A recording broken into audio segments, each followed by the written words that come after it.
My name is Elliot Harris, Professor Harris, if that carries any weight. Doctor of Philosophy, for those who find that appealing. I teach American history at a small college and have authored a few books on the Great Depression and the Dust Bowl. My colleagues often accuse me of seeing the world in stark contrasts, black or white, right or wrong, no in between. And honestly, I think that sums me up pretty well. Lately, though, my personal life has unraveled, leaving me with a troubling question.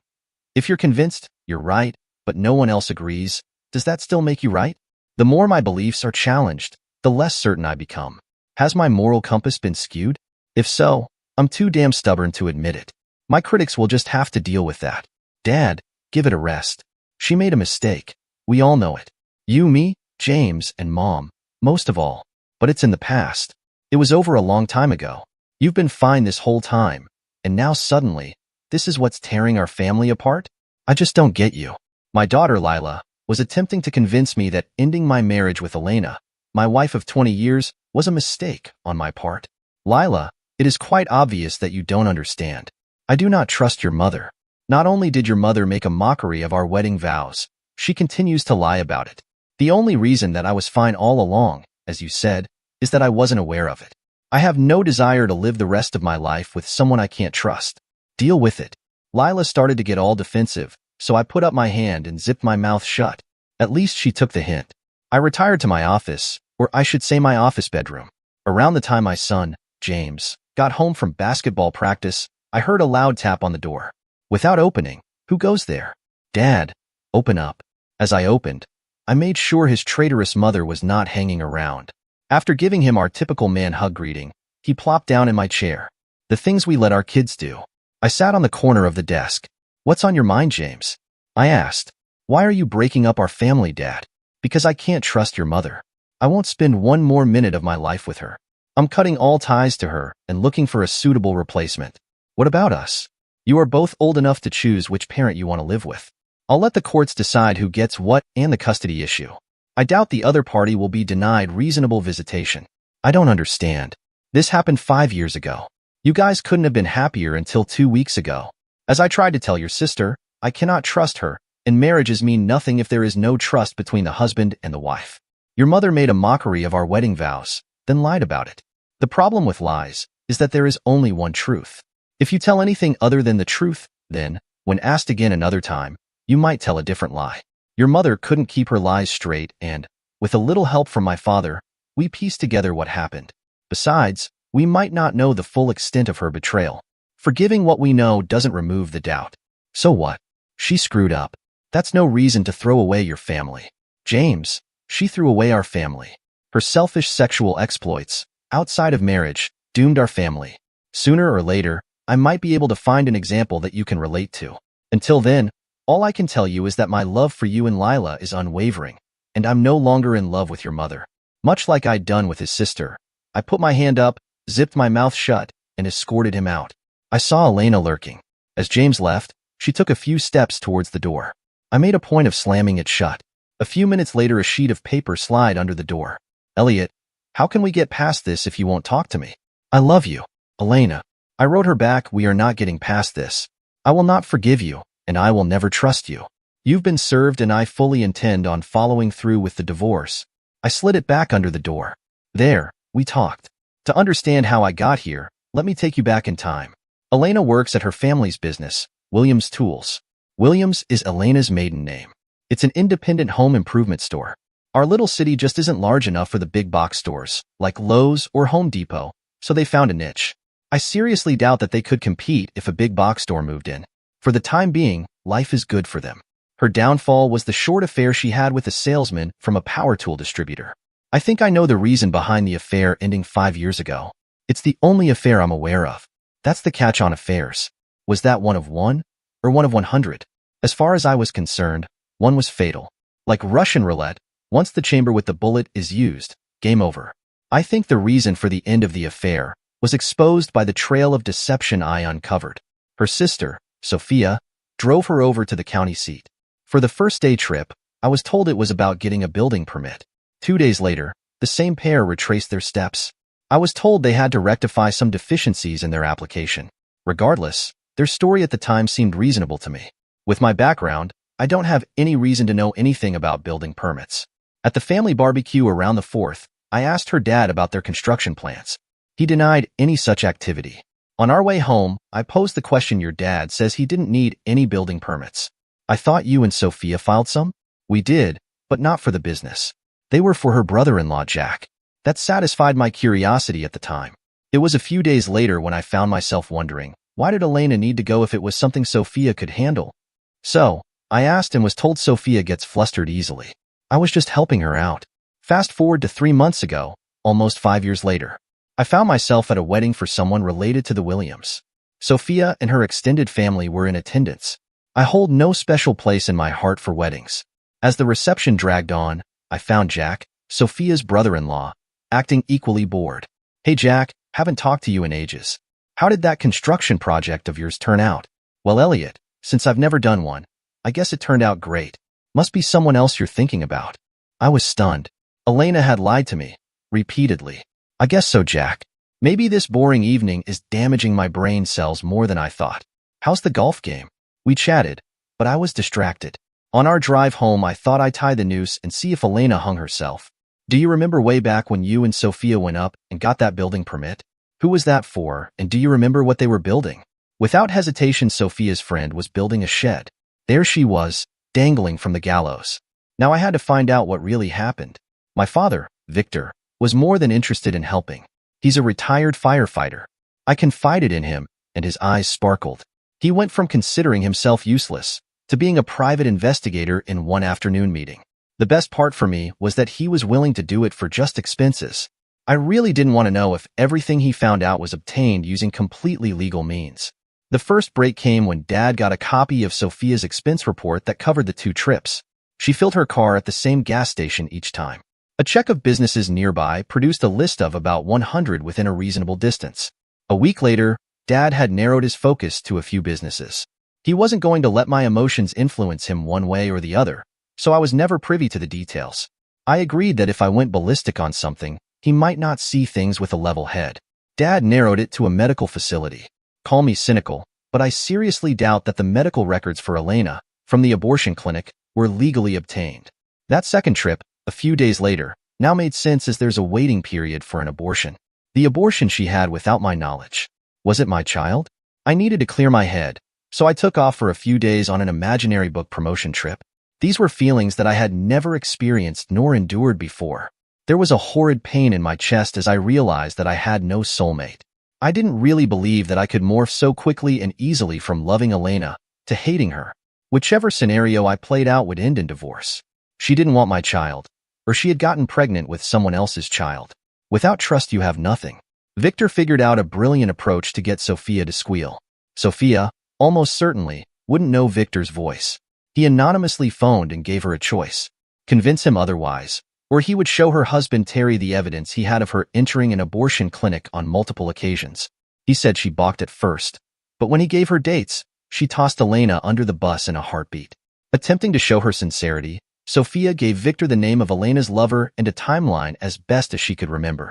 His name is Evan Matthews, and is 7 years younger than Elena. Dad spent a week on the road tracking him down. He now lived a few states away with a wife of 9 years and 2 kids, aged 6 and 8. When accused of fathering Elena's child, he knew all about the abortion and claimed that they hadn't had sex since.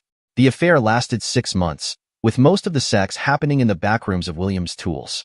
I wanted to let Evan's wife know, but Victor said that had been taken care of. Apparently, Evan was recovering from a nasty encounter and was warned that those nasty encounters would continue until he told his wife. A few days later, Evan was relocating to a motel as his wife had kicked him to the curb. He was no longer of concern to me. One of my colleagues put me in touch with Bart Harmon, a lawyer with the reputation of being the best friend a divorced man could have. Elena was served, citing adultery, just prior to the family's weekly staff meeting. I would have thought that Elena would have been the first to call. Strange that it was her father, Howard, who called. Listen, a-hole, I don't know what kind of games you're playing, but this shit stops now. If you two have marital problems, then get counseling. Serving her in front of everyone was uncalled for. No, you listen, shithead. Do you encourage all of your daughters to breed with your suppliers? Is that how Williams' Tool stays in business? Are you running a brothel? Now, leave me alone. I miss the old dial phones. You just can't slam a cell phone down to vent your frustration. Well, you can. Once. A minute later, there was another call, and again it wasn't Elena. Elliot, this is Sophia. As soon as Elena opened the envelope, she freaked and has been puking her guts out. I'm sorry about my involvement. Coming this late, after the fact, probably means very little to you, but I am truly sorry. I was hoping you would try to work it out with her. Sophia, save it. You knew that she was cheating, and you were good with it. I plan on telling Terry about your involvement. I'm not sorry about that. I didn't wait for a reply, nor did I answer the phone a few seconds later when it showed Sophia's caller ID. Wasting no time, I called Terry and told him what I knew. Any woman that doesn't have a problem with her sister's cheating is a woman who can never be trusted. Turbulent times were ahead for Sophia as Terry was livid. I have a home office, so I moved my stuff into it and had a twin bed delivered. Things were crowded, but you do what you have to do. With a quick stop at the other hardware store, I put a locking handle on my office. Without disclosing the worst details, I let Lila and James know that I was divorcing their mother. I explained that she had been unfaithful, and that was a deal breaker for me. Without trust, you have nothing. Elena attempted to convince the kids that it was a minor thing, and we couldn't have been a happier family since then. It was in the past, and that's where it should stay. Elena kept trying to change my mind, Elliot. I made a mistake. It's in the past. Elena, I don't want to hear it. Fidelity isn't something that changes over time. You either believe in it, like I foolishly did, or you don't, like you. We're done. The only successful communication between Elena and I dealt with paying the bills. Our assets had been either split or frozen since the day Elena was served. I dreaded coming back to the house every day. Elena refused to sign the listing contract, so selling the house would have to wait for the divorce to wind its way through the courts. Bart, my lawyer, tried his best, but was unable to sway the judge from mandating counseling. Dad had a great idea. He went into disguise mode and spent countless hours wandering about inside Williams' tools. Elena, always a flirt, was popular with the salesman. When it came time to sit down with the counselor, I would have a whole folder of pictures with the names and companies of the salesman. As Evan was no longer making sales calls, Victor got several pictures of him from his disgruntled wife. The first session ended early when Elena fled the scene. Claire Donovan, the counselor, laid out the ground rules about not interrupting. Claire was a petite woman dressed quite conservatively. I think she wore dark-rimmed glasses to project an image. I'd say she was late 30s, if that. Of course, I'd probably have better luck guessing the age of a tree. Elena went first and explained her position. It turned my stomach the way she minimized her betrayal. When it was my turn, I stood and stared at Elena. In a whisper, I said I loved you. I loved all your little faults. Elena smiled at that. In a normal voice, but that wasn't enough for you. Her smile faded, shouting in a furious, obnoxious tone, I can't stand you. I despise everything about you. That crooked nose, the way you act, the sound of your voice. I loathe it all. The way you dress, the way you look, that awkward shape of yours. It all disgusts me. I can't forgive the lies you've told your children, the deception you've fed your parents. Coming home feels unbearable because I can't stand to be around you. That gap in your teeth, that awful perfume, the way you wear your hair, that long chin. Every little thing about you fills me with rage. I hate you. I hate you. I hate you. The last few were yelled at her backside as Elena left. The comments about her teeth, nose, weight, and chin were done to spite her. She's very self-conscious about those things. Once the door to the counselor's office closed, Claire looked at me. With a twinkle in her eyes, I see you have some anger issues I'll need to deal with. Are you making a snap judgment? With a big smile, exactly. Years of experience has nothing to do with it. Something tells me Elena won't be back today. How about we use the rest of our time for me to get to know you better? And so we did. After the first session, Elena was practically invisible around the house. James and Lila started spending most of their spare time at Elena's parents' house. I'd bet on it that the brainwashing has begun. Session 2 had a very meek Elena now admitting that she had made several bad decisions. In her mind, she'd already stopped doing wrong and life not only could, but should go on as if it never happened.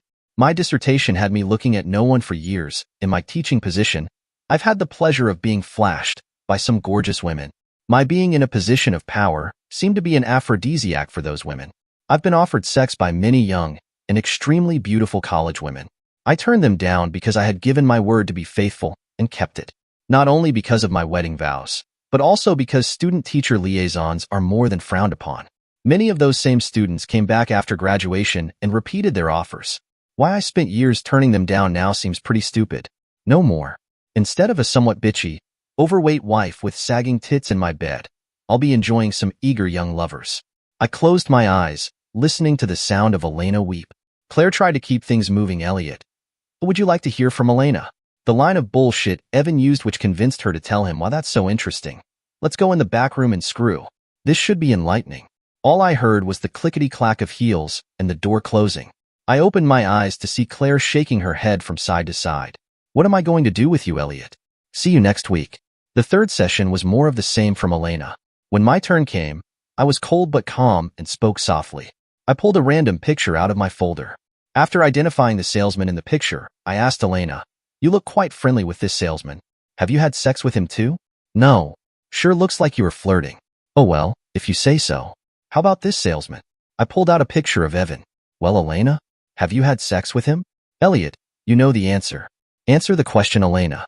Is this one of the salesmen you've had sex with?" With a raised voice, "Yes, but he's the only one." Easy for you to say, but hard for me to believe. The rest of my allotted time was spent repeating my assault. One picture of a random salesman, then a picture of Evan. Claire was not amused. Elena was refusing to answer after about the fifth time. When my time was up, Claire spoke. "Elliot, was there a point to this?" "Of course. Elena still flirts with the salesman. All but the pictures of Evan were taken in the last month. How many and how often she's had sex with him will always plague me. She wanted to be a 304, and I refuse to believe that something like that is something you can get out of your system. I have no use for you, Elena, now or in the future. Without trust you have nothing."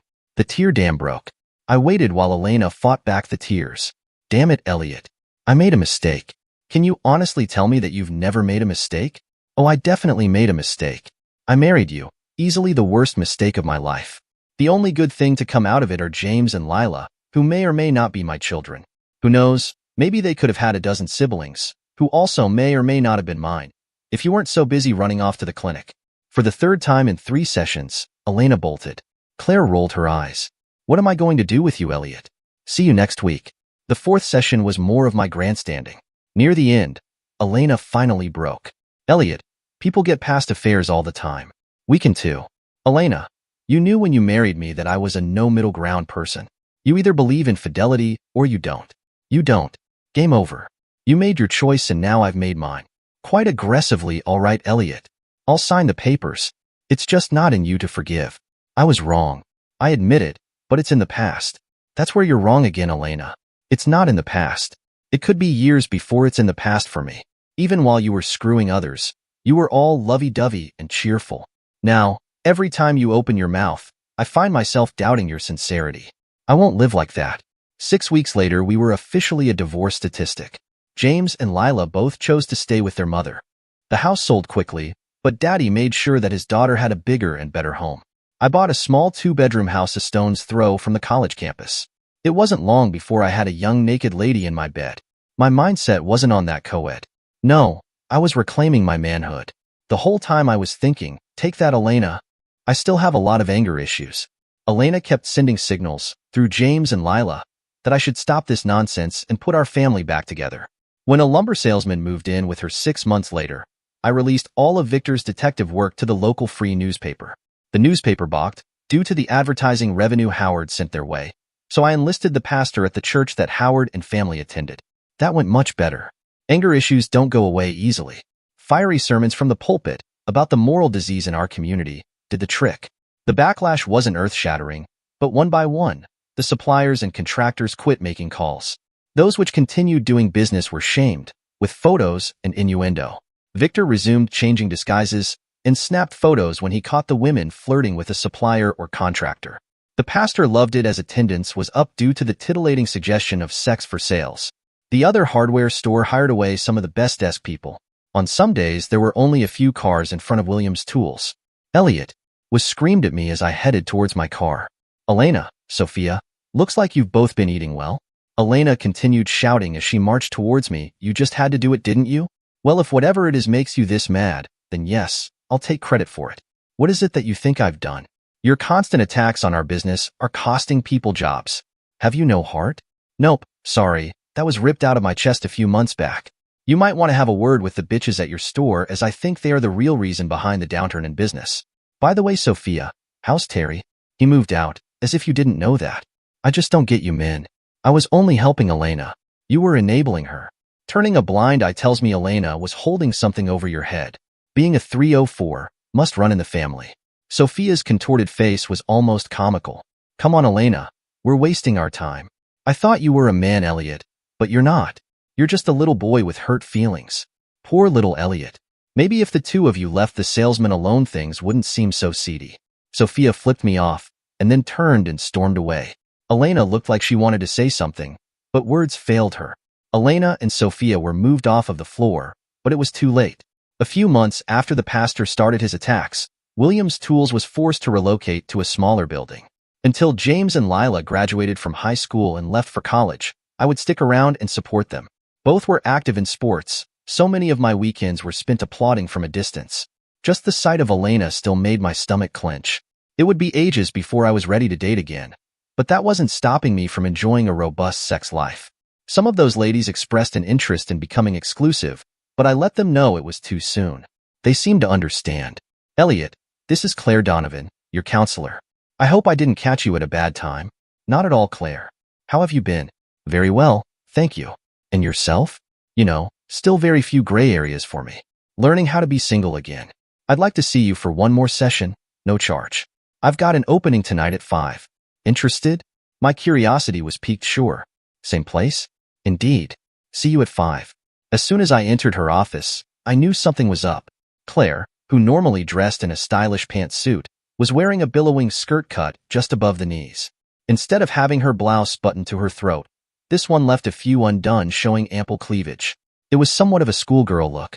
I assumed my normal position in one of the chairs, while Claire rolled out from behind her desk in her office chair.